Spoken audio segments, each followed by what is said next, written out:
বাপরে বাপরে বাপরে বাপ, কী গরম পড়েছে, তার মধ্যে আবার রান্নাঘরে কী আর করার, পেট যখন আছে রান্না তো করতেই হবে। এদিকে ডাল বসিয়ে দিয়েছি আর এদিকে মাছ ভাজা, আর এদিকে দেখো আমার ছেলে খেলা করছে, তার ফাঁকে রান্না করছি। তারপরে রান্না করতে করতে আবার ছেলেকে কলা খাওয়াতে চলে এলাম, সকালের টিফিনও হয়ে গেছে, তারপরে একটু কলা খাইয়ে দিচ্ছি। আর এদিকে মাছের মাথা দিয়ে ডাল করছি আর এদিকে মাছের ঝোল। তারপরে আবার ছেলের খাবারটা রেডি করে নিচ্ছি।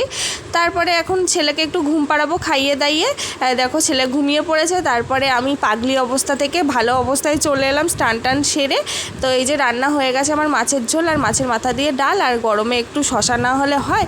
তো দেখো এবার ছেলে ঘুম থেকে উঠে গেছে, ছেলে এখন লাকির সাথে একটু খেলা করবে। তারপরে আমি খেয়ে দিয়ে চলে এসেছি একটু জুস খেতে। তারপরে বিকেলে ছেলেকে নিয়ে একটু রাস্তায় বেরু করছি। আর এই দেখো বাচ্চা কাচ্চাগুলো দৌড়াদৌড়ি করছে। এই দেখো দাদা দিদি রেডি হয়ে গেছে, ওরা একটু ঘুরতে যাবে। তারপরে আমরাও রেডি হয়ে একটু গঙ্গার ধারে হাওয়া খেতে চলে এসেছি। আর এখানে একটু ফুচকা খেয়ে নিচ্ছে ওর বাবা। কেমন লাগলো ব্লগটা জানিও, টাটা।